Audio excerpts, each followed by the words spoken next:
with a word of prayer.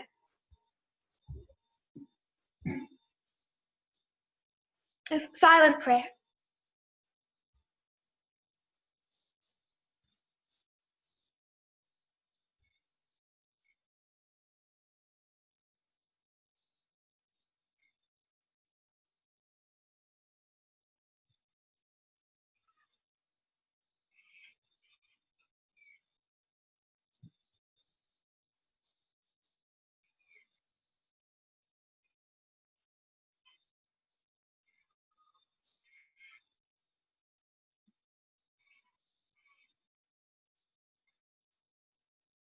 Amen.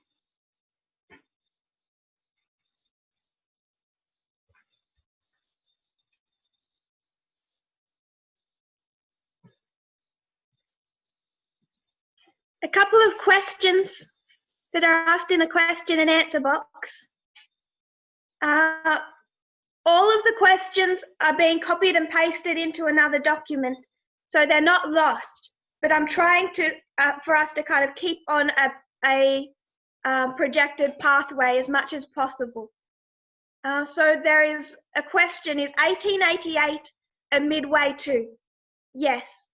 All of those dates that take us to 2014 are midways in their own history.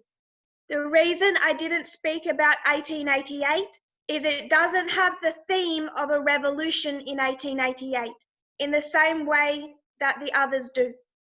So I wanted us to focus on revolutions. That's why I just chose these two dates, two witnesses: American Civil War, French Revolution. But 1888 is also a midway. The question that came after that, I don't want to answer this question now, but I just want to speak about one thought that I feel is expressed in this question, just as a thought to add to that. Do you think that issues of microaggressions and race-related biases has been addressed within the context of the movement? Speaking from the perspective of a person of color, we deal with microaggressions on a daily basis at work and in common society. Are the movement's white population being educated on the problems with microaggressions in comments and assumptions that are often made about POC? I'm not sure what POC stands for. People of color. You have spoken about the external identification of racism and perhaps even sexism. So I'm not sure why they say perhaps even sexism. Sexism. It's not a perhaps even. So I find that it's the person who's anonymous, so I'm not embarrassing anyone. I find that phrasing problematic. I've spoken about the external identification of racism and sexism that definitely worldwide exists in a fashion that kills thousands, tens of thousands of women every year, let alone the way that they are abused and held back outside of just murder. So I just want to address one point of that. I might erase this now that we're confident with two periods, these two revolutionary periods taking us to 2014. If you can hold that in your mind.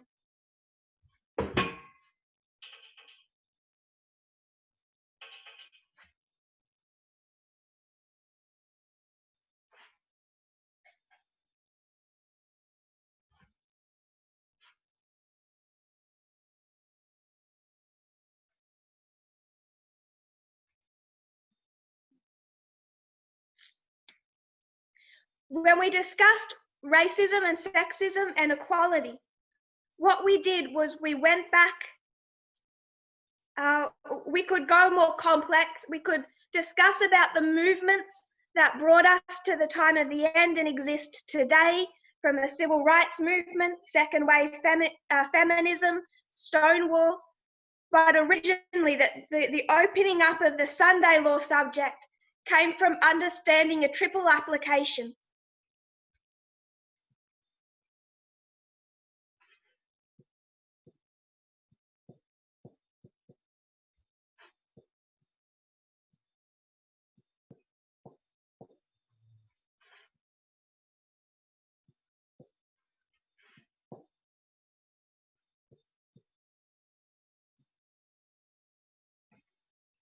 1850 plus 1888 brings us to the Sunday Law, and we must combine both of them to understand the sin of the United States at the end of the world. And then, because of the strong right-leaning bent that existed in the movement up until last year, we had to be quite emphatic and firm about with the words that we used. But there has been a major, I'm going to say, twisting of that message that has caused some misdirection. I've tried to say this gently many times before, but I think with this question, not to answer the question directly, but I need to make that point, and I want us to have it in our minds as we go back into these studies. We are doing a literal to a symbolic application. 1850, there is a sin in the United States that relates to slavery.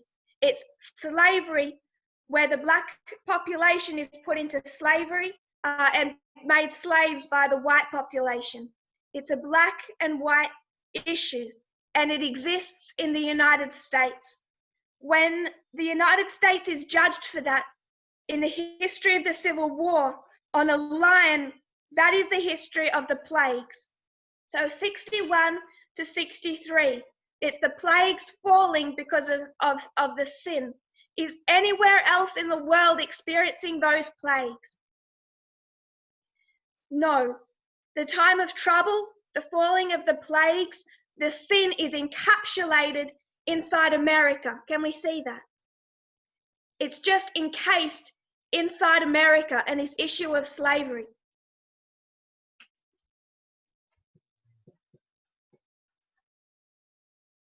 When we come to 1888, what is the issue? In 1888, the issue is, as I said before, it's the Sunday Law, but they also want an amendment to the Constitution.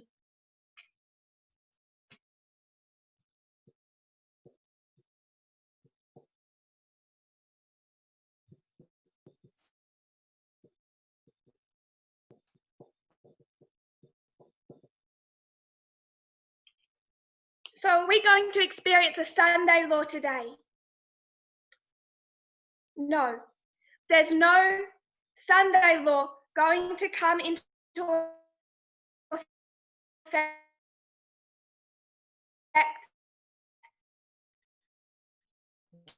today.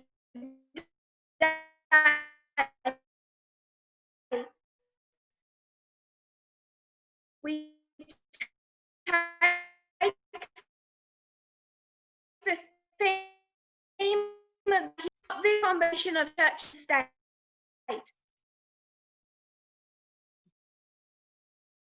That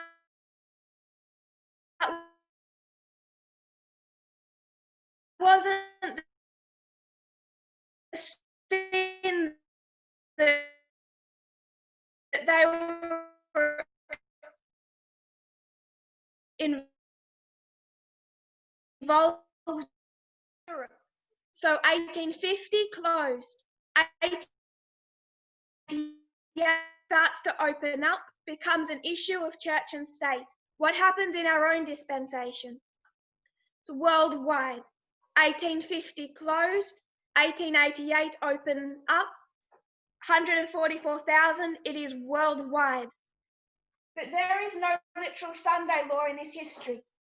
The theme that we take from that is the coming together of church and state. There is no slavery in this issue. What is the theme? What was the issue down here? The core issue. Why didn't they want Mexicans?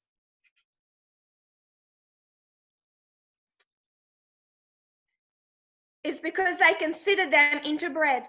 There was those coming from South America, there was indigenous populations. There was European populations they didn't want. There was a mixing of the peoples happening in Mexico that when the United States annexed Texas, they said, we don't even want Mexico. You keep Mexico. We don't want to dilute our race. The issue is nationalism.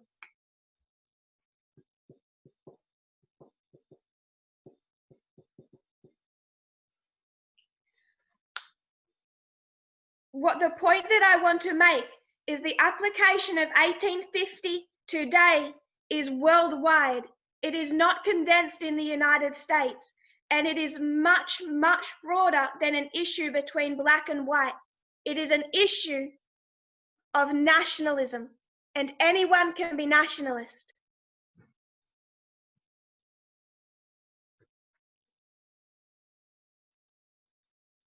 Anyone can be nationalist. I've said before, I went to the United States, I taught the message of equality, and what did FFA say? Who are you European socialists, to come and tell us how to behave? I went to Uganda, and what did they tell me? Who are you white colonialist Westerner, to come to our country and tell her how to behave?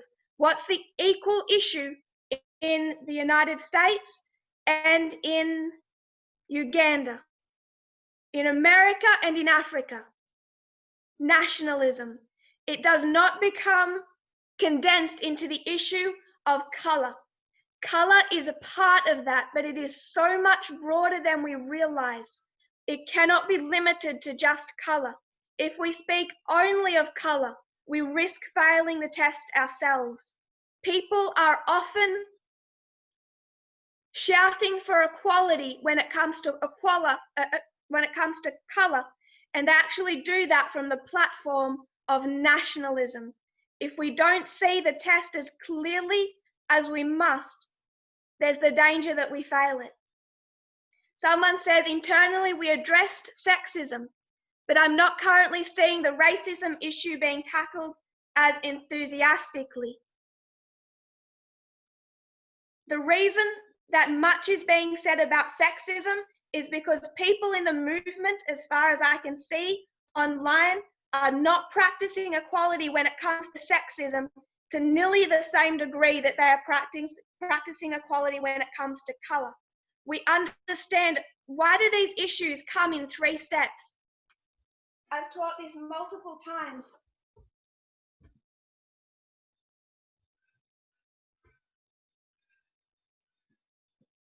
Racism, sexism, homophobia. Why are we targeting this one?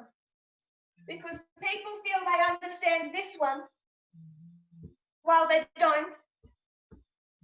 When people feel they understand this one, there's a sense they've passed the test because they can say Black Lives Matter. Martin Luther King was a sexist. One test comes after the other.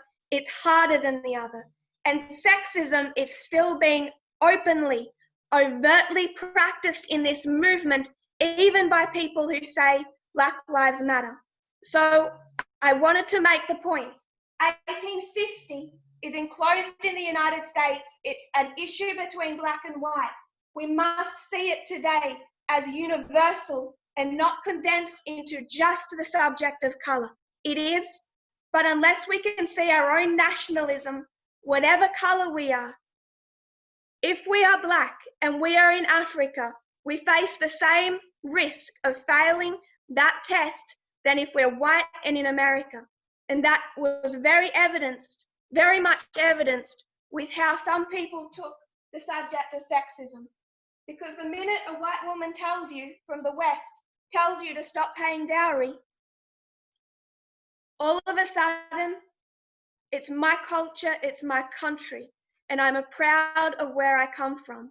We do not have a dual citizenship.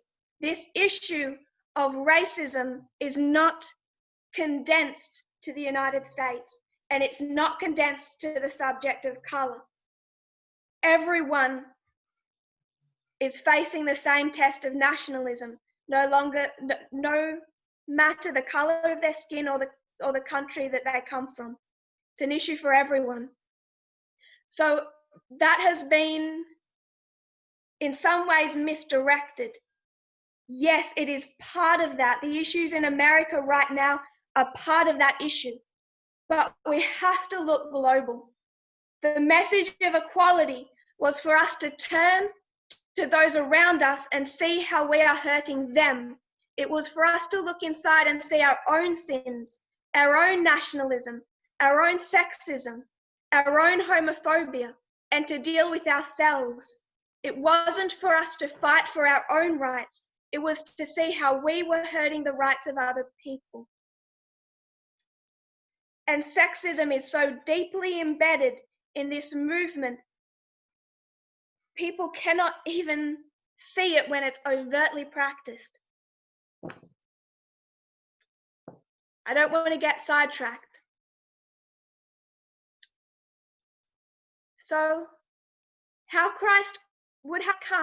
Christ have come in 1863 if the conflict was local and not worldwide?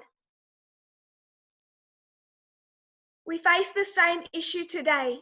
What does worldwide mean? We have no people in the movement that I'm aware of in.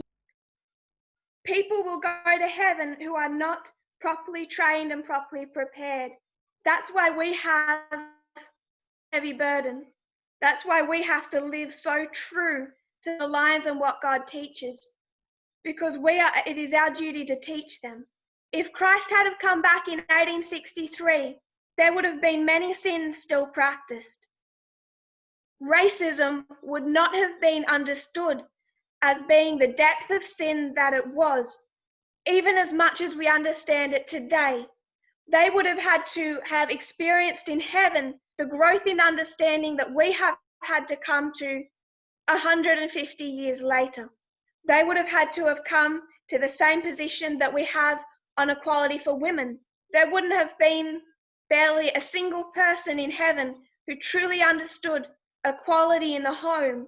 All of that would have had to take place in heaven, which brings the question, how much do we still have to learn? Do we think we're going to heaven perfect? Or do we continue to be challenged? I think we have a lot to learn in 1,000 years. Perhaps more than we can realize. We'll look forward to that journey if we see it's for our benefit. Back to the revolutions.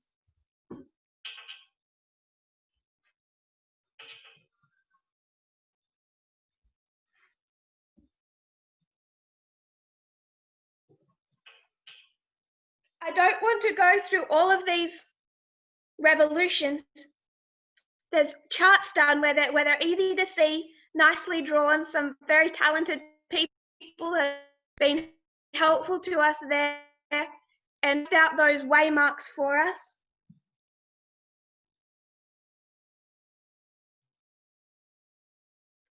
I just want to remind us of the application. When we discuss the revolutions, what are we discussing?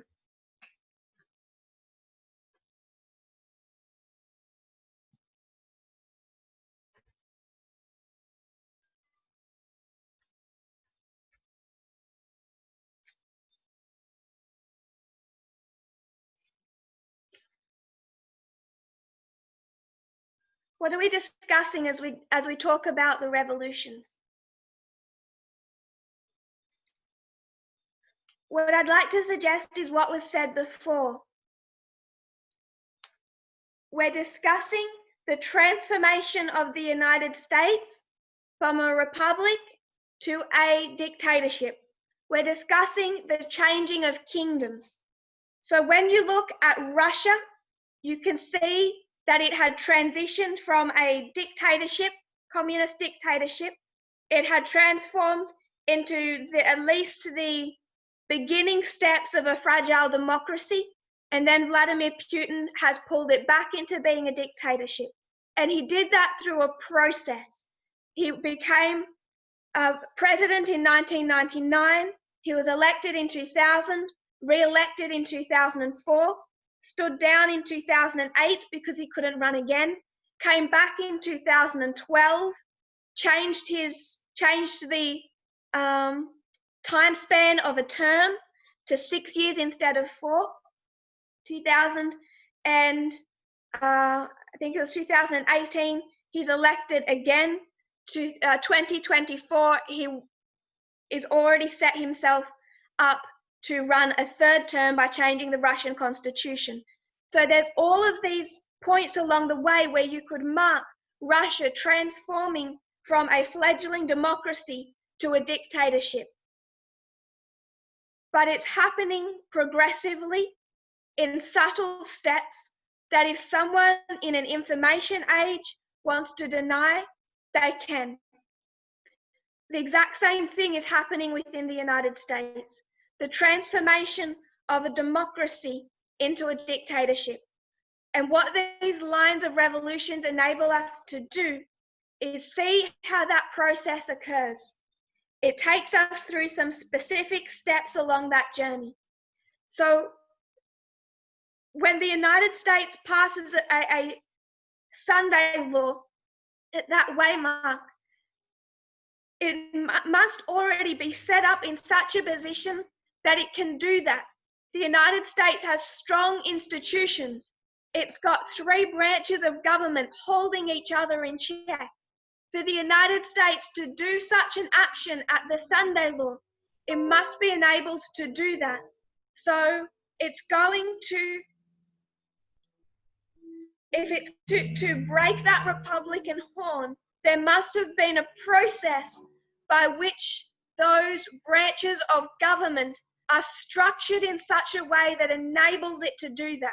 There must be a restructuring of the executive branch, of the judicial branch, of the legislative branch, just as Vladimir Putin through 2004, 2008, 2018, he has restructured Russia to be able to set himself up in the position of power that he has,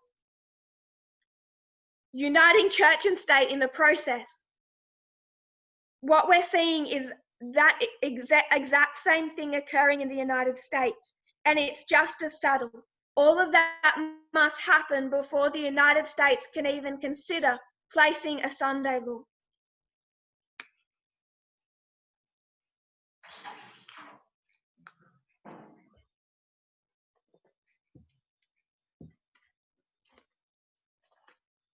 So the best way to change a government, whether it's from a democratic government to a dictatorial government, or to change a dictatorial government to a democratic government, people's usual, the usual way that occurs is through revolution or civil war. It's very hard to change the institutions of a country without that degree of activism and effort.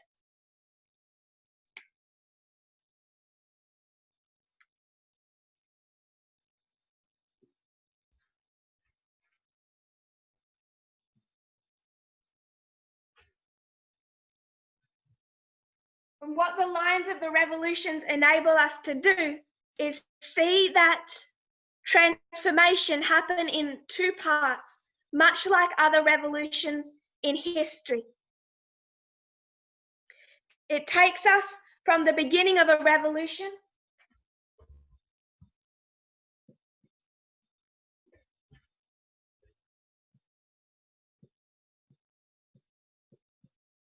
to its end.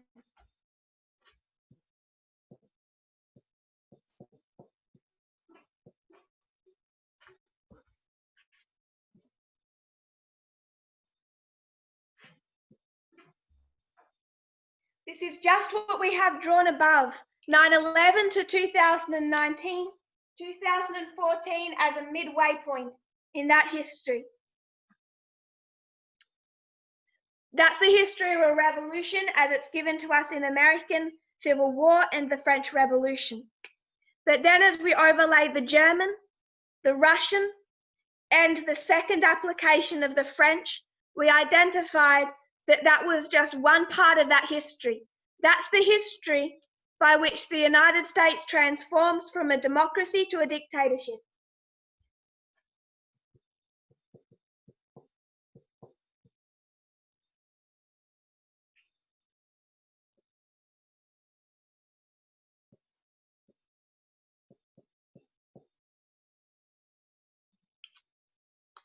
November 9, 2019, the end point of that revolutionary period.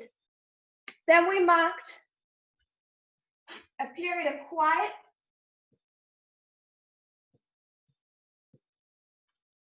until 2020.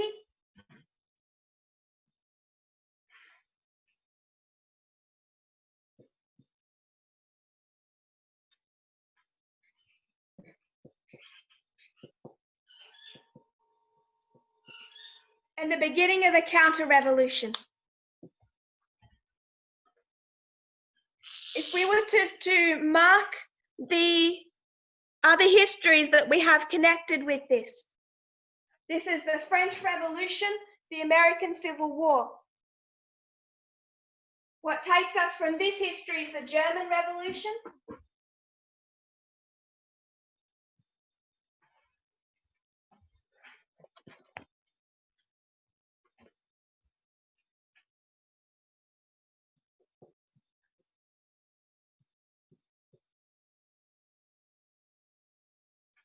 October 30, 1918.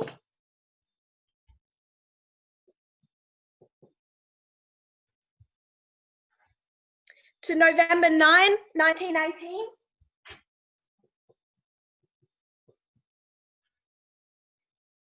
Counter-revolution begins in 1919.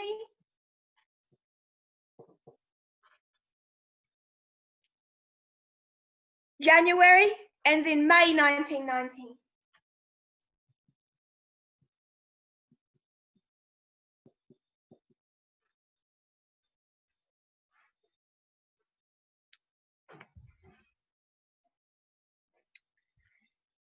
Then we took the Russian Revolution.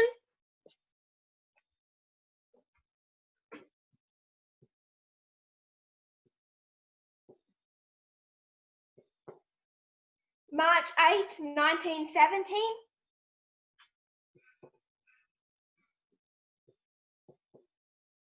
Ended November 9, 1917. 1918, counter-revolution. Ended in 1922.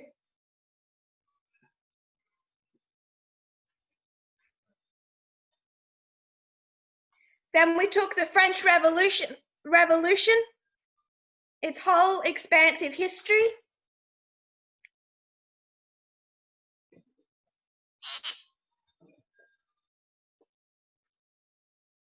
We took it from 1789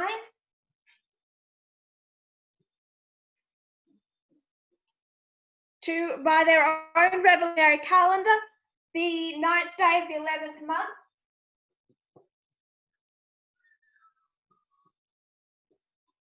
(1794), counter-revolution, 1795.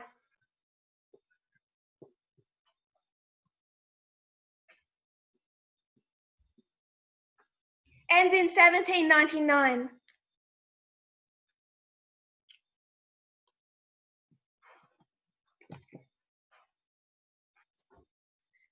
We used those histories to understand our own revolution, 9/11 to 2019, that overthrows the establishment, as many people would call it. And then the following year, there's a counter-revolution begins against this new establishment. So I have discussed, particularly it was in Australia, December of last year, in November and December. No, sorry, November and December of, that was last year. And then mostly early December. And then late December, early January in Kenya. There were presentations, a camp meeting done there where we spoke about what happened between 9/11 and 2019. So I think a photo is being taken of that board work. I'm sorry, the color doesn't show very well. So as we place where we are on the lines, I just want us to see we're in this time period. And it's covering these revolutions in a way that isn't really just one fixed dispensation. I'll let the photo be taken.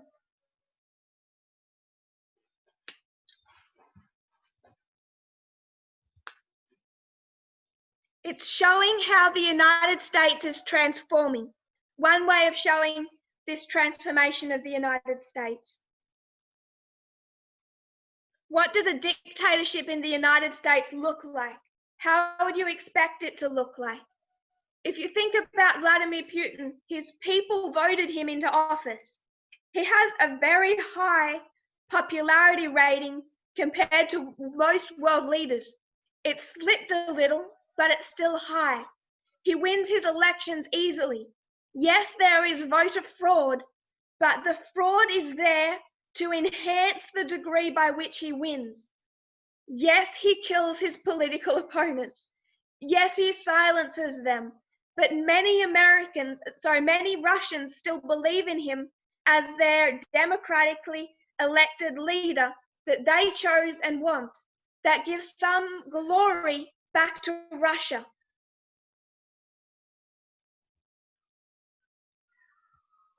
So we have to consider what, in a history of information, what a dictatorship looks like. Back in 1888, would the Constitution have been physically changed? Yes, there would have been an amendment to the Constitution. If that had happened early enough, they may have scrapped the whole thing. By the 1880s, it would have been amended. Is it going to be amended today? No. All that they do is say, if you think the Constitution protects minority rights, you're reading it wrong. It'll be about how you read. So these subjects become more difficult to identify. A dictatorship is more difficult to identify today because they keep a degree of deniability. Russia still has its institutions, its parliament, its elections, its constitution, all of that intact. Vladimir Putin has just been able to manipulate that system.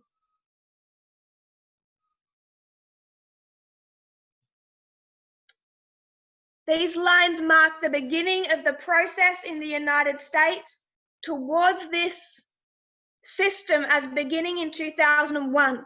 I want us to think about why it would do that. What happens in 2001?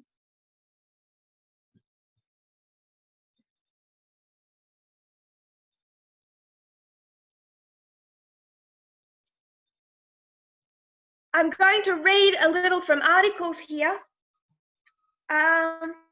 This is actually a YouTube clip that I've watched him and I've transcribed what he's saying. I'm quoting Gideon Rose. Gideon Rose was the editor of Foreign Affairs. He was a member of the Council on Foreign Relations. He served as Associate Director for Near East and South Asian Affairs on the staff of the National Security Council from 1994 to 1995 under the Clinton administration. So he's worked particularly for Democrats. Quoting him, 9/11 has changed US foreign policy dramatically in two ways. The first and more obvious way was in bringing the issue of terrorism in general and radical Islamist terrorism in particular to the forefront of US foreign policy agenda. During the 1990s, specialists in terrorist events had noted events like the first World Trade Center bombing, the Oklahoma City bombing. They had started to worry about the rise of terrorism. So they've already in the 1990s started noting the rise of terrorism and were concerned about it. Some in the Middle East were worrying about the rise of Islamic radicalism.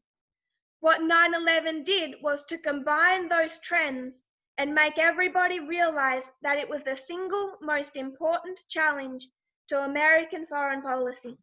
The combination of Islamist radicalism and large-scale massive terrorism with mass casualty impact basically made everybody from top to bottom realize that this was what we had to focus on, and this really could hurt us in only the way that a few specialists had thought of before. So that's the first way that 9/11 US foreign policy. That's not the one I want to focus on. I want us to focus on the second change. Quoting Gideon Rose, the second thing it did, which was perhaps less obvious, was that it unleashed US power on the world. This sounds a bit weird because the US was obviously powerful beforehand. But during the 1990s, unlike what many people expected, the unipolar moment, as Charles Krauthammer put it in 1991, I believe in foreign affairs turned out to not be a short, temporary period of American dominance, but rather an ongoing and growing one.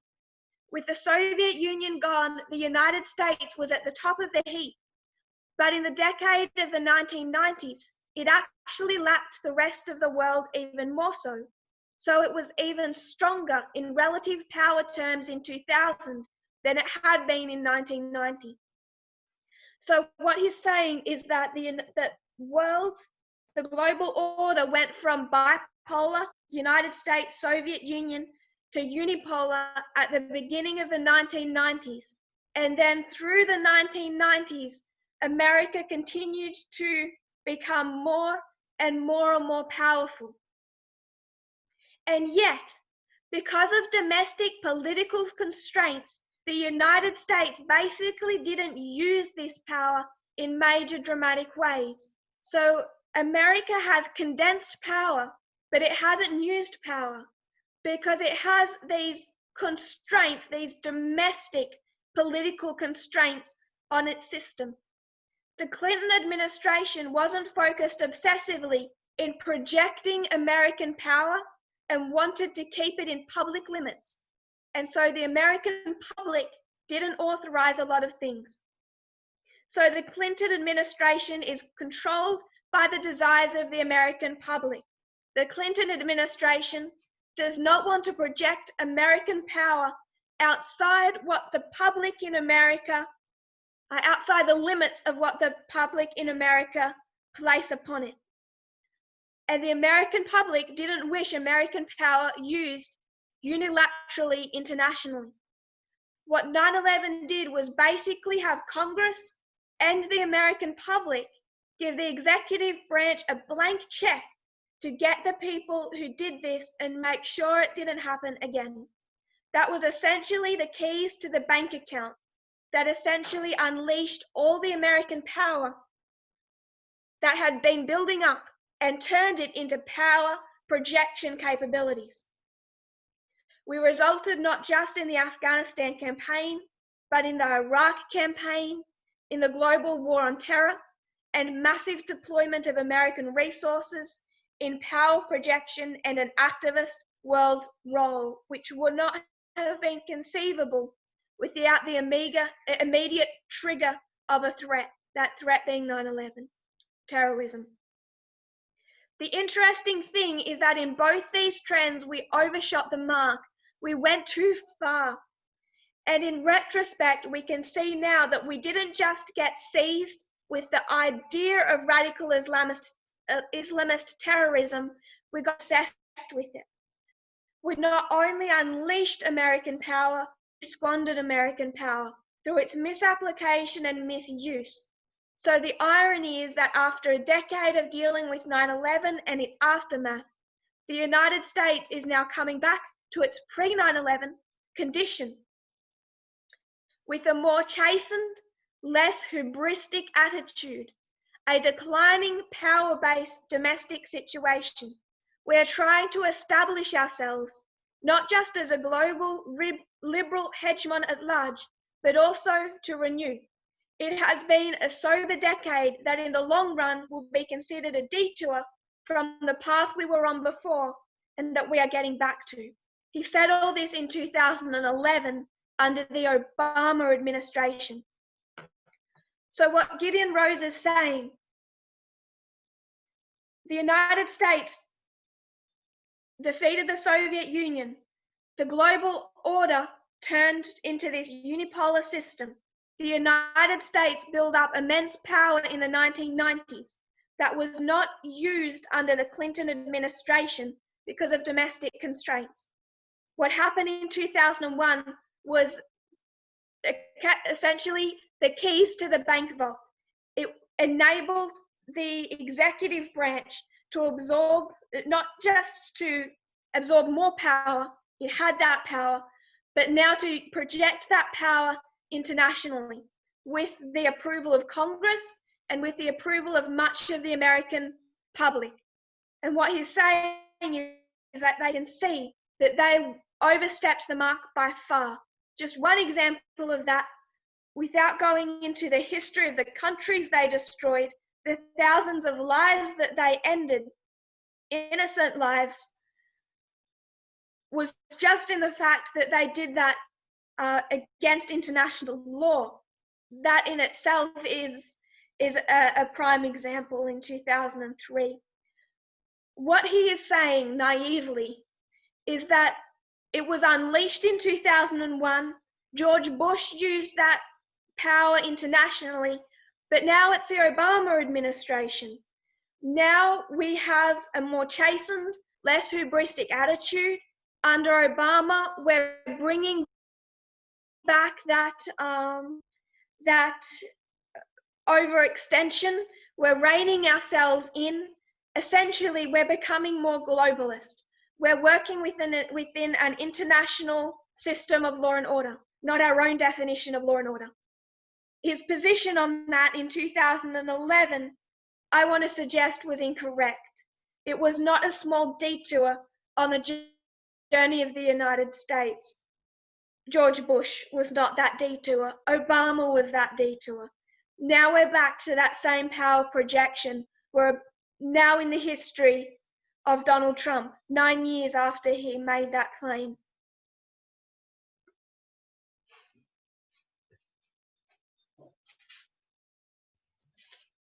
That is a YouTube link. It can later be put on the media broadcast.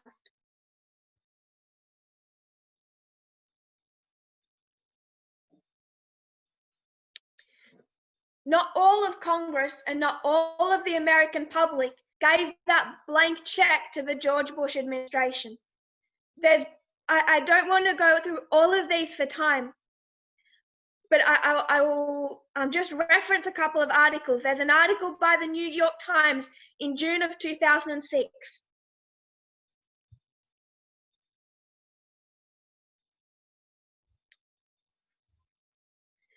They talk about the partisanship that started to rise after 9/11.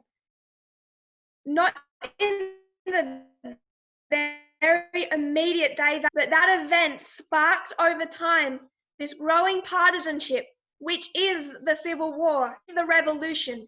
You have these two partisan sides who no longer can even understand each other's position, fighting for political and social power. There's always been partisanship. It's existed for a long time, but it occurred after 9/11 in a special way. The divisions on the Iraq War escalated this partisanship to a degree not seen before. The US public was divided more by the Iraq War along party lines than they were for the war in Vietnam by far.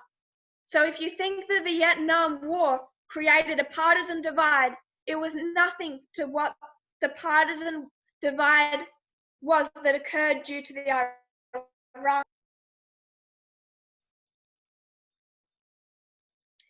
2014, Mother Jones put out an article, How the Iraq War Launched the Modern Era of Political Misbehavior. She likes to swear, Mother Jones. There is no debate that the Iraq War was sold to the American public with a collection of claims that ended up being proved false. Iraq was said to have weapons of mass destruction. This was not the case. Advocates for the war insinuated that Saddam Hussein was colluding with Al-Qaeda and was somehow involved in the 9/11 attacks.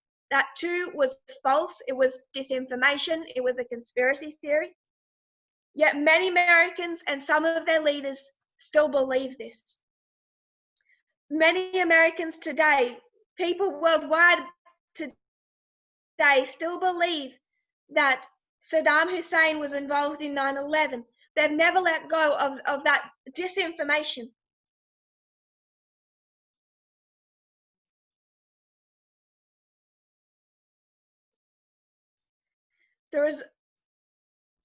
Since 2003, social scientists, psychologists, and pollsters have been busy examining why false beliefs like these are embraced even in the face of irrefutable evidence, and what impact this sort of disinformation has on American political discourse. The resulting research shows that the Iraq War looks like an early version of a current phenomenon. They're speaking in 2014. The right wing rooting its stances in simple untruths about the world. See climate change. So here's a quick trip through some of the groundbreaking scholarship on how the Iraq War polarized the US public over the acceptance of basic facts. And then it goes into a study, pioneering study, into the effects of Fox News. What partisanship didn't have prior to 9/11 was such a popular channel as Fox News. It existed in 1996, but it particularly boomed in popularity in 2002. Prior to that time span, while you had partisanship, you did not have these channels promoting and sharing disinformation the way you did today. And the way Fox News took the Iraq War and these divisive issues in the United States drove this partisanship. I won't repeat that study for time.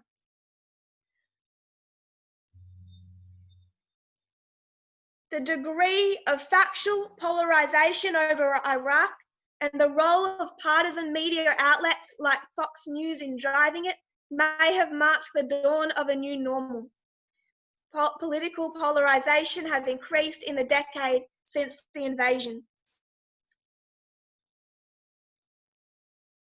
So it then goes through various studies that have been done that give evidence of all of this different partisanship and growth of disinformation. Once Americans become polarized over facts, it seems the damage is done. So that article itself is 6 years old, and I think we can see the results of that even today. So these revolutions, they mark the beginning of that civil war at 9/11, come to 2014, and it reaches a point where there's going to be a major swing in that revolution. One side is going to begin to win that war. 2019, you have the establishment of a dictatorship. So it depends on the lines that we use, because they show us different markers along this road of progression. Ipsos shows us the dictator arriving when? 2016. So Ipsos will say Republican horn broken, dictator in the United States in 2016. This study will show you dictator in the United States, breaking of the Republican horn, 2019. Another study will show you 2021. Another study will show you Sunday law. What it's marking is in 4 progressive steps, the progression of the United States from a democracy to a dictatorship, and the markers along the way. We need to be able to divide those studies, look at them independently. Is it reasonable to say that the United States had a dictator in 2016? I believe yes. Donald Trump was a dictator the moment he arrived. He's restrained. 2019, is he a dictator? Yes, still restrained. 2021, yes, still restrained. All building up to the releasing of those restraints at the Sunday law. So 2014, one side particularly begins to have victory.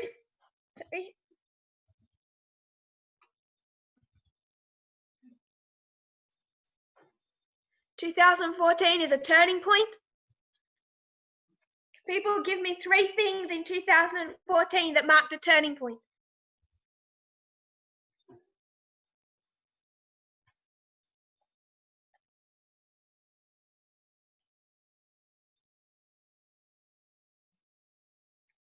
Three things in 2014. Republicans take the Senate, midterm elections. When they do that, what do they begin to do? There's something specific that they begin to do. Cambridge Analytica. Block Obama's judges. That was the work of who?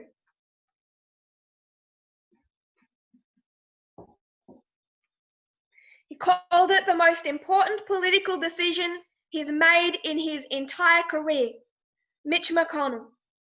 So in 2014, when the Republicans have so much success in those midterm elections, Mitch McConnell arrives in a position where he can start blocking Obama from filling any judicial appointments in the United States. Led to the judicial branch being completely taken over by a conservative, right-leaning majority by the end of 2019, including the Supreme Court. I hope we're all following the events of the Supreme Court and the rulings they've been making even in the last weeks. You have a 5-4 conservative majority in the Supreme Court, and everyone is just hoping that Ruth Bader Ginsburg is holding on to life. If she goes, it won't even be mid-right wing, it'll be right wing, far right wing. So Sister Susie says they began to purge the Republican Party. Yes, that's the second one I was looking for. They begin to block Obama from appointing judges to the judiciary branch. One branch of the United States government is going to begin to fall. And then they begin to purge the Republican Party. Every dictatorship must purge their own party of anyone who is not completely loyal to the new dictatorship. It's one of the laws of dictatorship. That was Bannon, Sessions, and Miller. Steve Bannon, Jeff Sessions, Stephen Miller. They met in 2012 at the Breitbart Embassy and planned how they would turn America around.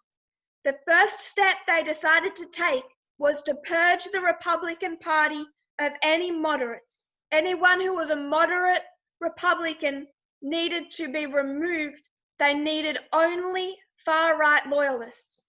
They began in 2014 when they united with Fox News and they removed the first head they needed to put on a spike of the Republican Party.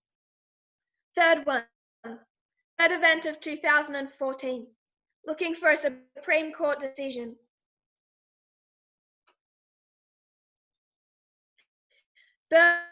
Burwell versus Hobby Lobby stores. The Supreme Court ruled 5-4, 5 men, 4, 3 women and a man against, but the 5 took it, allowing held for profit corporations to be exempt from a regulation its owners religiously objected to. So this has happened just in the last few weeks. This ruling has been extended even farther under the Trump administration, but it ties back to a 2014 decision.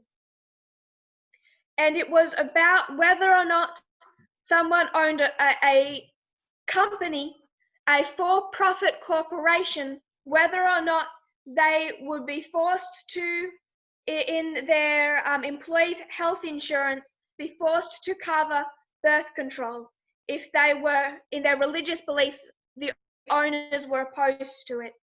And the Supreme Court judged they would not be required.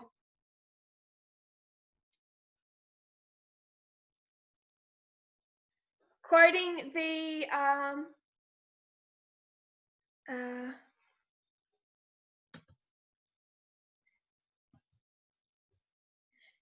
go back and see how Ruth Bader Ginsburg responded to that ruling. She called it a fearful precedent. What would come from that? Americans united for separation of church and state.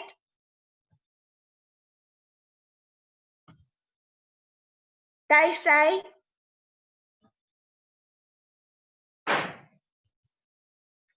such approaches, while important, are just a start. The ruling in this Supreme Court case goes beyond the question of access to birth control. It opens a door that could lead to a dangerous reinterpretation of the meaning of religious freedom. Under this new definition, that noble principle, which for a long time had projected the rights of Americans, becomes a thing to be used to impose theology on the unwilling. This cannot stand. Americans must take the necessary steps to prevent the further spread of this corrosive and reckless definition of religious freedom. And we can see that that decision has had implications. It has continued to erode religious freedom, even just showing in the court case, Supreme Court case a few weeks ago that expanded this decision. Again, Ruth Bader Ginsburg and I think Sotomayor both stood against that as well. So there's the Supreme Court decision that has had far-reaching consequences. There is the beginning of the purge of the Republican Party in preparation for this dictatorship, and there is the blocking of Obama from appointing judges, the taking over of the judiciary. So 2014 becomes a major turning point. 2019. So I'll ask this question before we close. What did you expect to see November 9? Because all of the studies of the revolutions is what locked in November 9 as a day. So what do people expect to see on November 9?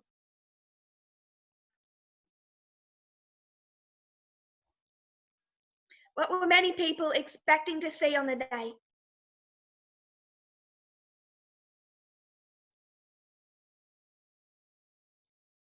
We have many people online and many are shy. Someone says a dictator.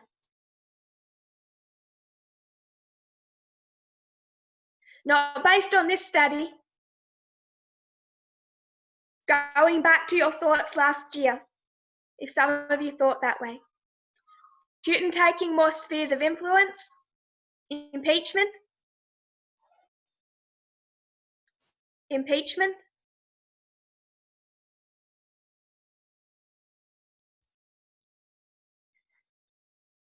a turning point towards more violent persecutions of minorities. Sister David and Kathy Brown said nothing, distracted me. Good for you, you understood the cross. Impeachment. The final overthrow of the Republican Party. Brother Vadim asked, do you speak of the day or the year? I'm speaking of the day. Nothing on the very day. An overturning.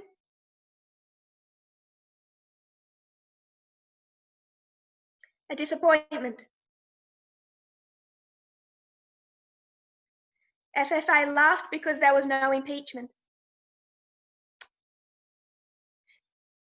A media restraint. That's actually quite a broad spectrum of answers. So I'll only leave us with one question, and then we'll have another short break. I'll pray to close. Why would we expect impeachment on November 9?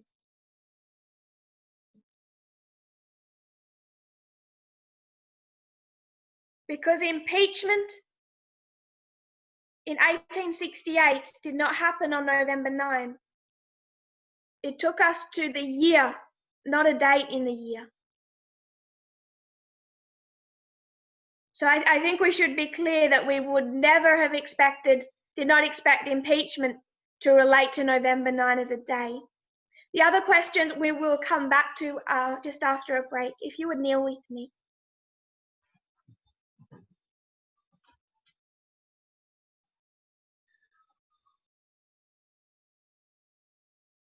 Dear Father in heaven, thank you for our blessings. Lord, our hearts ache as we know many of our brothers and sisters are battling through this time. Many, Lord, are considering whether or not this path is worth it. Many see beauty in the lines, but too much that troubles them. Many people are hurting, Lord. I pray that you will help us to anchor them in your truth. Lord, may they see beauty in these things. May they see that in everything you demand of us, everything that you teach us is for our healing and restoration. How little do we still understand your character? How do we truly understand the depths of sin? It seems, Lord, that we were blind back in the 1800s. People were blind to the depths of sin as it relates to equality, not just on racism, but on how deep that runs within us when it turns into nationalism, when it stems from nationalism, when headship was not a thing to be questioned. Lord, we see that back then people could not realize the depth of sin. We wonder what we can see clearly today. I pray, Lord, that we'll trust to use your eyes to see truth and error as it is. May we not trust our own feelings, our own inclinations, what we want to do, our own desires. May we trust what you tell us. I pray, Lord, that you'll help us through this difficult part in our journey. Reinforce to us the beauty of our lines. May each one of us see how you have led us in the past. May we trust how you led us. May we not be given cause to doubt our past experience. May we see that you did not lead us into the wilderness to destroy us in the wilderness. Many may not make it through it, Lord. But we still desire everyone. We love every soul. So I pray for them. Please, Lord, do not let them go easily. Pray this in Jesus' name. Amen.